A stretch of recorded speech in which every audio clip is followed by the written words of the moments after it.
Greetings, traveler. So, as mentioned before, we are going to be watching an Alutemu game. It's going to be buddies in the tavern. We got Dragon, Murloc, Mech, Pirate, and Beast. Now, the types don't matter for the buddies, because all the buddies are always in, regardless of types. So the tavern is really diluted, and you kind of want to just buy the buddies anyways. So let's see what he's going for. We have Shutterwalk maybe for some Battlecry buddies. Somewhat interesting. All right, we're gonna end up going with the Vandar. So a bit of a slower hero power in a buddy lobby, which surprises me a little bit because I feel like in buddy lobbies, you want to sort of front load your hero power to get more value early, because once you are online in a buddy lobby, you kind of have infinite cash anyway. So the hero power has less of an impact there. Now, that being said, it is Vandar, which is probably the most impactful hero power later in the game. So I can see it. Probably just buying Edwin here, right? Don't think we're gonna go crazy. Never mind. So, wow. Takes a dragon over Edwin, buddy. That is interesting. I'll have to see what happens afterwards, but man. +2/+2 every time you buy a card, or a 1/1 that generates a dragon. Alutemu making me reevaluate how I look at that. Maybe it's just about the economy early and he just wants that +1 extra gold. Duo power level is insane. Well, that's also because we're playing an anomaly plus trinkets, which makes the power level crazy in solos. So then in duos, the power level is always higher. You can evolve for 2s and 3s here.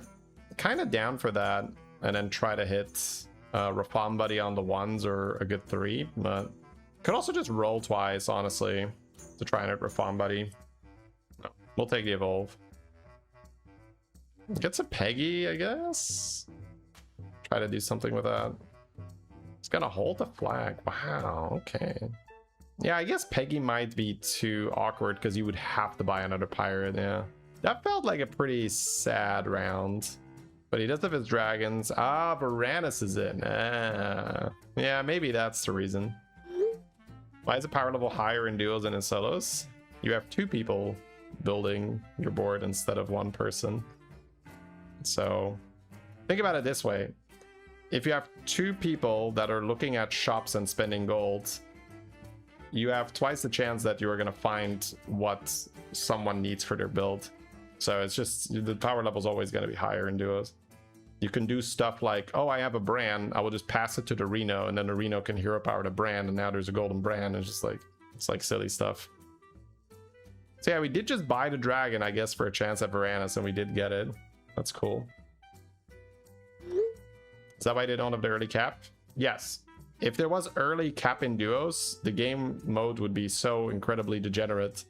You don't have the early damage cap in duos, and leveling costs more gold as well. Because you would just feed someone all the resources and you would just get someone to tier 5 on turn 5 every game, I think.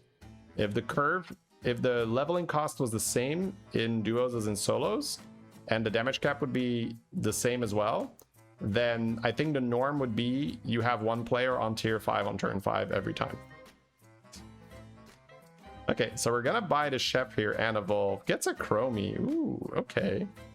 See, these are the kind of plays that are still very interesting to watch, because I'm not like, I wouldn't automatically have just been okay with I wouldn't automatically have been okay with not leveling there, because if you go back to that starting of the shop, right, he has 7 gold here. He could tier, but chooses to go for the evolve. I guess it's because he has Varanus and he needs a target. That makes sense. Yeah. When you look at it more, he has Varanus. He knows he wants a target, so he's gonna cycle the 2/4 to get the evolve. He's gonna buy the chef because he needs extra gold. Yeah, that makes sense. You get a 4 up to evolve. Okay, yeah, the more I look at it now, the more it makes sense. If he didn't have Varanus on the board, the play might have been level. Yeah, it's because of the Varanus for sure. Golden zippers on turn 5. That'll do stuff. Gets the loss here, unfortunately. 7 damage. Excuse me. Ooh, we got a thing. Oh, typewriter's also broken here. You can have 2 chromies and 2 of the copy spell guy. We're typewriting. So do you just like roll with your chromie or what? I guess you do. The sea is rolling. Jesus, bro. I guess you just copy your purple band. You could copy lasso here. Ooh. Sell the dragons, the 3/3 and the 5/5. Buy the lasso and yoink yoink yoink yoink yoink yoink yoink yoink yoink yoink. Again. Well, that was useful. Ah, there we go. Then I guess you sell 1 and roll. Mogul's nice. Yeah, maybe. You could just play Mogul and chill. Nah, he wants to take the roll. Bro, I swear, buddy lobbies are so stupid. You got Charming. Okay, he gets a 7-drop next turn if he wants it. My god. Okay, the opponent is also just farming. Right, he has a dragon on the board. The Charming is actually not irrelevant. That's cool. Bro, this is silly, bro. Silly, silly, silly. Chromie just getting more Chromie. It's like, let me just get you everything. I mean, if you're spamming Wisdom Balls on turn 6, I guess that's pretty good. He has to cast a spell first, right? It's weird that you're copying the bounty, but... He's looking at, what am I actually tripling into? What are my hits here? I'm not sure it matters. I think you just have to level and buy it because you want to be on tier 4 this turn, right? And you don't want to skip that triple, so... It's basically, do I want a 4-drop or a 5-drop? That's what he's asking. Like, is there a chance that a 4-drop is better? Yeah, that's really good. He could get a really good spell here. I mean... Probably Chef. There is Evolve, but... There's also the buff on your board, but you don't have all the same types. I think I like Chef. We need money, right? Because we want to roll for this Wisdom Ball Chromie, and we also want to maybe even buy something, so... No spell power either. Yeah. Oh, he gets another... Yeah, I guess you get another Reliquary. That thing is insane. Takes the roll. Not sure if you care here. Oil? Yeah, my man. He's like, I could be oiling. Oh my god. Ah! Oh no! I love how he... Yeah, see, this is the thing. I would have that in my hand, and it would be like, there is 0% chance I'm not taking that oil this turn, baby. Okay, gets the Boxer from the Evolve. Wow, that's cool. So now he can do some... Well, I'm not even sure if he's guaranteed to do mech stuff, because he's got a lot of this reliquaries, and then he's got 2 Drippies. Does Drippy target your own board? Does he get beatbox now? I actually don't 100% know. I don't think so, right? I think it just targets the enemy boards. So, elementals aren't in the lobby, which is why Chef on the reliquary gave him such a high chance for these buddies. It's pretty fun. All right. Goes for the triple, gets a Bran in a buddy lobby. That's almost always a slam dunk. I mean, Bran in general is pretty slam dunky, but we're not buying oil. Okay, I could be okay not buying an oil here. Jesus, bro, he gets the 9 frogs. We're selling Boxer? Oh my, whoa, that was unexpected. So decisive. 7-drop with what? This is insane, chat. He has the reliquary guy. He can copy that spell. Jesus, oh, my money. Oh, that's not good, but... Whew. So he can level. We cannot cast these spells. So... Oh, the blue one sucks so much. You don't play it, right? Yeah, he just casts the... Future Fin. Okay, he wants to go Future Fin. And now he just has unlimited 7-drops. Golden the freaking guy to reset it, get 2 more. Oh my god, bro, this is... I've never seen this. I've never done this, never seen this. It's so cheating. I love it. My god. Did he feed Boxer to the opponent ×4? Oh, was there a steal mechanic or something? Yeah. Okay, so we're... Bro, right. He copies that. There's another... Jeez, bro. I mean, it's like there's too much here. Yeah, he's just goldening that. I mean, good luck with that. Okay, now he has another box. I mean, it doesn't matter. Like, it literally doesn't matter. I think the plan is to just spam Future Fin, right? And he's just doing stuff now to hopefully maybe not lose. But he did lose his Shiny Ring guy immediately. Has +6 damage on the spell power, so the Shiny Rings are actually not inconsequential. Ends up getting the Tido, that's great. This is an Alutemu review, yeah. Typewriter? Oh, he's going for 6s for Belinda, maybe. Maybe he wants to do like back-to-back on the Future Fin. That's a pretty common way to leverage this position. Yeah, it just sells a beatboxer. He cannot play that spell, yeah. He could just waste the Sanders. He could just waste the Crab. He's trying to not overdraw his 6-drops, right? Yeah, he's just gonna waste the Crab. I don't mind that. It's just if you get a Battle Cry that gives you more spells, that sucks, right? It's not gonna copy the Spellcraft, so that's fine. Sell the Pirate. Yeah, I don't know exactly what we're doing here. I'm not sure if he knows. End of turn is good for your Future Fin. You're very likely to discover more Future Fins from your spells here. Okay, you got the Belinda. I think it is mainly look for the back-to-back to then start pumping the Future Fin. As another Drippy, there's a Kodo that he can start buffing. There's the yeah, never mind. It's just like, come on, back-to-back. I mean, there's so much he needs to do. He has Golden Bran and then there's Magic Fin. It's like, oh, we'll buy that too. If you cast that coin, you will get coins, right? Oh, no, you don't. Wait, who gives you... Okay, well. I was thinking, what gives you the... Okay, so he just gets Golden Bran immediately. And now, if he just casts back-to-back, he'll get all the back-to-backs, right? I wonder if he keeps 1 7-drop spell here. I actually like that more. This is gonna be a little bit weird, but I think that he stops copying back-to-back relatively fast this game, which is gonna sound like nonsense, right? But the interesting thing here is that copying the 7-drop spell gives you more chance of finding more Future Fins.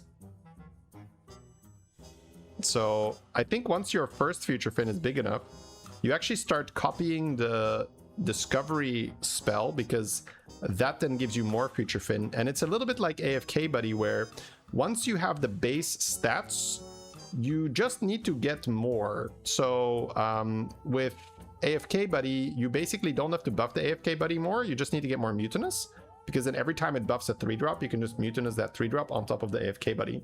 With Future Fin, it's the same, where once you have the base stats on a Future Fin, all that matters is just getting more Future Fins, because then you can use Future Fin to buff the Future Fin, and then you like golden it, and then it's twice as good, and then that buffs another one, and then you golden that one. And so, especially because he's in a non-tier 7 lobby, as long as he like sells his golden Future Fins that are small, he can quite easily keep finding more. So I think maybe you back-to-back for one more. Oh, he's not even doing it now.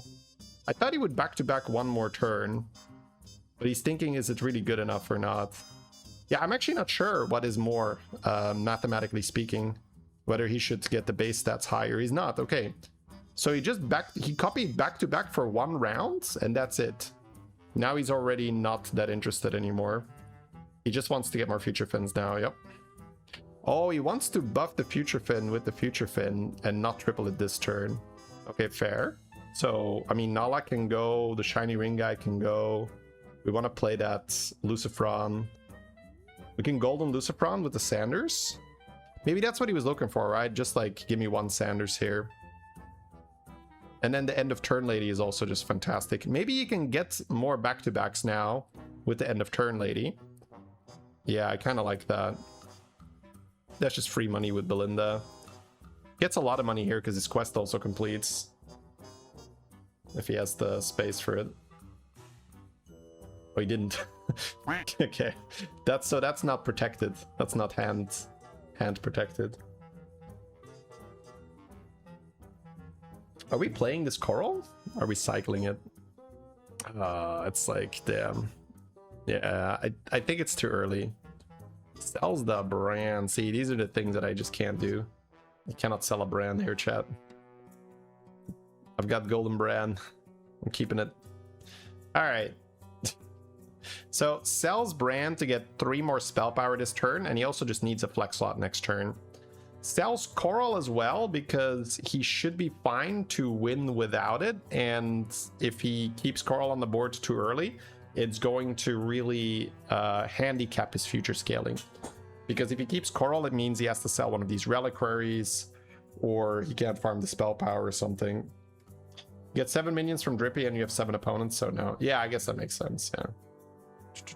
So we're just copying back to back now. Maybe it's also because we just need to get started and it's otherwise a little bit too confusing. So now, if he triples Future Fin, he would need another Future Fin. So he only has 3 shots. But you kind of don't want to use all of them, right? Please, Future Fin? Ah. Yeah, now it gets weird.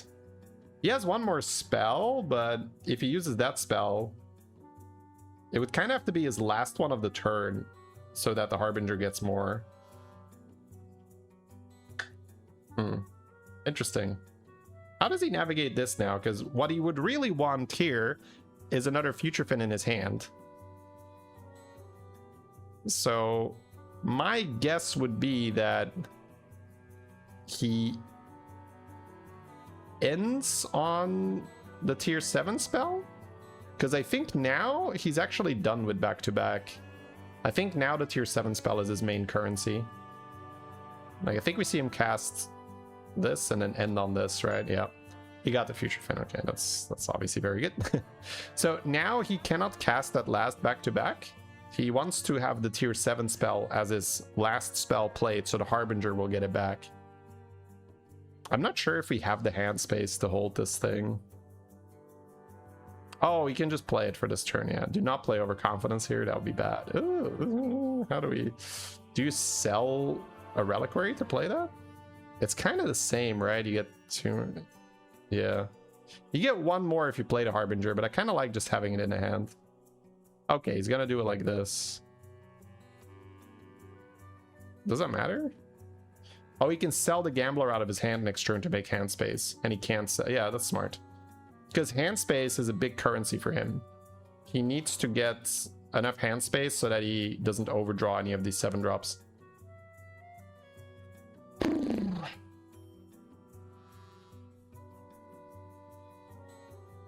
This is outrageous, by the way, chat. Just in case you were wondering. He's also just navigating his board space beautifully here. This is where a lot of players, myself included, tend to lose the plot a bit. It's like, oh my god, what do I sell? I have all good minions.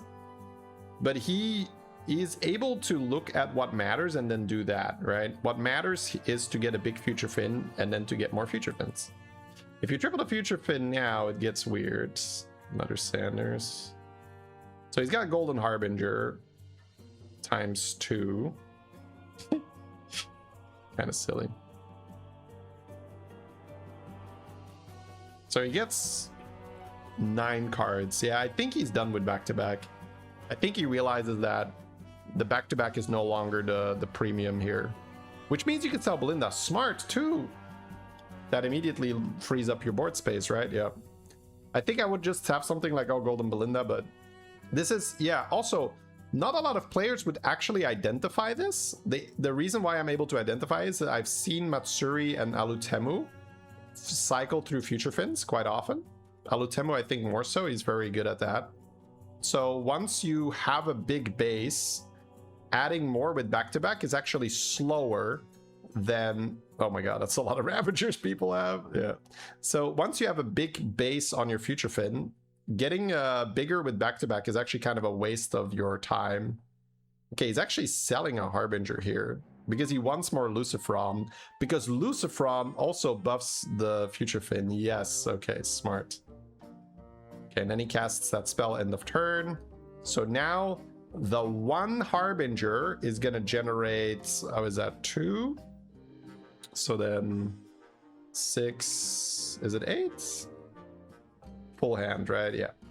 So, but the golden Lucifron also makes the future fin better. So it is much better to have the golden Lucifron on board than the second Harbinger, which again is also very cool that he's able to identify that so quickly. There's just, yeah, there's a lot of thinking in this game already that's happened. And just seeing him do this makes it seem so effortless, but this is very complicated to navigate. You have so many resources. It's so easy to, you know, become very inefficient here because you have too many resources. But this is beautiful. Yeah, you can start selling this golden future fin to put more in the pool. I wonder if he does that in the beginning here. There are more though, so doesn't have to sell it yet. It's still decent stats. Okay, so he had one left. Okay. Double Sanders. Yeah. He's not selling them first. Okay, maybe now he realizes I need a little bit of help in the pool here. There we go. It's funny how you sell it and instantly there's more, but I mean, that's just how it works.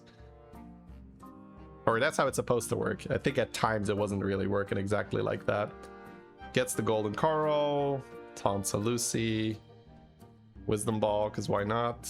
Wisdom ball, because why not? I guess he doesn't have to, yeah. The Sanders has to leave the hand here, which is a little weird. I guess you have that reliquary that could honestly just go Drakari, sell the reliquary, Sanders the Drakari, and just have all the end of turn in the world. Oh, the end of turn in the world! Yeah, there's another coral too. It gets a bit weird because that coral will have to be on the board next turn. That's a golden coral. I mean, it is complicated now because now you're at the stage where you don't really want to sell anything. These are all just premium cards. Drakari is ×3 and then the Lucy's are 2 more each, so he's ×7 end of turn here. We bought that spell. He just cycles. Okay, there's another one. Are we buying the coral? Oh, he needs hand space. Right, it's times. He's already burning. The freaking spell hurt him so much here. He should have just cast the spell, right?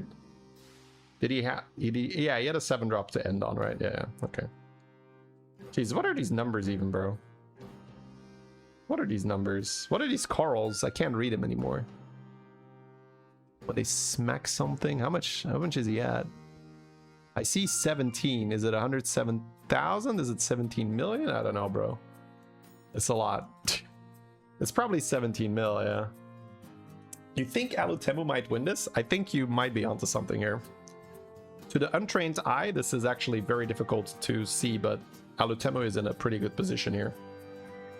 Alright, so he gets the golden future fin. I mean, he's against the ghost. You can just future fin the future fin one more time. Actually, he can future fin the future fin until he's dead. Don't cast that yet, right? Unless you are not casting a single other spell this turn. I guess you can commit to that. You can commit to just not casting a single other spell. Yeah, he has to dump these things because he needs to make future fin the last card in his hand. Yeah, that's 8 gold. That doesn't count as a tavern spell. Why are there 3 players and he's fighting a ghost? Probably someone quit. So, oh, wait. Did we just get rid of our 7-drop spell? Hey, Beater, thank you very much for the raid. We're watching a masterpiece of a game by Alutemu right now. He has future fin, the future fin, the future fin, the future fin, the future fin, with 2 golden Lucifrons and a golden Drakari. It's ludicrous. I guess the he will still get the 7-drop spell, right? Yeah, he will. This is a buddy lobby, not even tier 7. Yeah. So he got 9 frogs and then used 9 frogs to get the discover a tier 7 spell, and now he is using Harbinger to copy the tier 7 spell.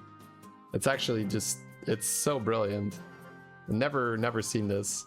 What is this? 119 million? 1, 2, 3, 4, 5, 6, 7, 8. Yeah, 9 figures, right? 119 million damage? 119 mil. And he still has one more opponent to scale, right? So 119. Oh, okay, never mind.